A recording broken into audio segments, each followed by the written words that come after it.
क्या 2025 से 2028 के बीच दुनिया का अंत हो जाएगा? क्या कोई महाप्रलय आने वाला है?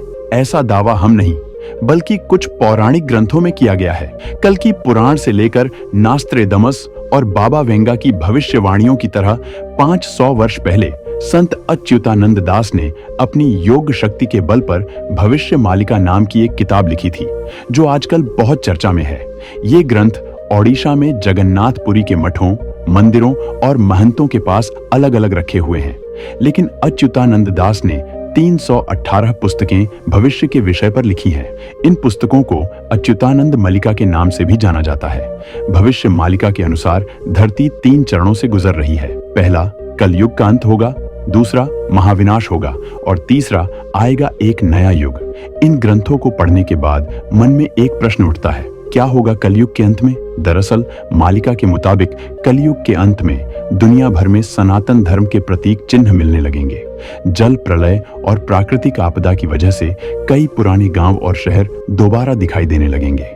भविष्य मालिका के अनुसार केदारनाथ, बद्रीनाथ, गंगोत्री, यमुनोत्र और अमरनाथ गुफा से भगवान के चले जाने और इन स्थलों के लुप्त हो जाने के संकेत भी दिए गए हैं। इन तीर्थों के लुप्त होने की भविष्यवाणी को एक महाविनाश के संकेत के रूप में भी बताया गया है। इनके लुप्त होने से कलयुग का अंत हो जाएगा। भविष्य मालिका के अनुसार अधर्म के बढ़ने और प्राकृतिक बदलाव के चलते कई देवस्थान लुप्त हो जाएंगे और कई लुप्त होने की स्थिति में पहुंच जाएंगे। इनका मुख्य कारण धरती का तापमान बढ़ने, प्राकृतिक बदलाव और अधर्म का राज रहेगा। तब महाविनाश और युद्ध प्रारंभ होगा।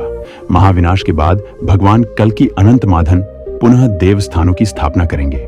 भविष्य मालिका के अनुसार चौथा महायुद्ध, या कहें कि धर्म युद्ध धर्म और अधर्म के बीच होगा। कलयुग के अंत में जिन लोगों ने महाभारत के युद्ध में भाग नहीं लिया था, वे सभी इस महायुग में भाग लेंगे और भगवान कल्कि का साथ देंगे।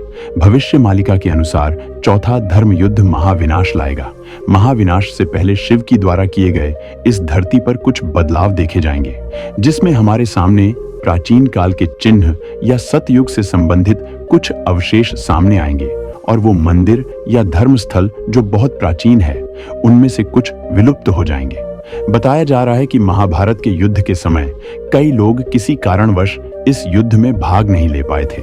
वे सभी योद्धा युद्ध लड़ना चाहते हैं और अब उनकी यह इच्छा कलयुग के अंत में पूरी होगी, जबकि कल की अवतार का जन्म होगा। भगवान बलराम भी युद्ध में भाग नहीं ले पाए थे। बलराम जी को ही जगन्नाथपुरी में बलभद्र के नाम से जाना जाता है। कलयुग के अंत में बलराम जी प्रकट होंगे और कलयुग के अंत में महाभारत का अधूरा युद्ध फिर से लड़ा जाएगा। भविष्य मालिका में ऐसे संकेत किए गए हैं जिससे यह पता चलता है कि कब कलयुग का अंत होगा। वायरल हो रहे वीडियो में बताया जा रहा है कि जगन्नाथ मंदिर से मिल रहे संकेतों से यह पता चलता है कि वर्ष 2022 में कलयुग का अंत होने के बाद विनाश का युग प्रारंभ हो चुका है।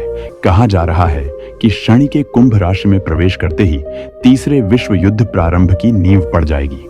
भविष्य मालिका के अनुसार उसके बाद शनि 17 जनवरी 2023 को शनि पुनः कुंभ में आ चुका है और 29 मार्च 2025 तक यहीं रहेंगे। इस दौरान तीसरे विश्व युद्ध से महाविनाश का पहला चरण प्रारंभ होगा। उसके बाद 29 मार्च 2025 से 23 फरवरी 2028 तक शनि मार्गी और वक्री होकर मीन राशि में रहेंगे। तब जनता त्राही त्राही करने लगेगी। फिर 23 फरवरी 2028 से 17 अप्रैल 2030 तक शनि मेष राशि में रहेंगे।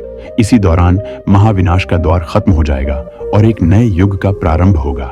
वायरल हो रही उपरोक्त भविष्यवाणियों का प्रमाण हम नहीं दे सकते और न ही इसकी पुष्टि कर सकते हैं। इस तरह की भविष्यवाणियों को कई लोग तोड़ मरोड़ कर भी पेश करते हैं और अपने तरीके से भी प्रचारित कर रहे हैं।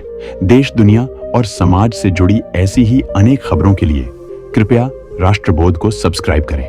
Video report, राष्ट्रबोध।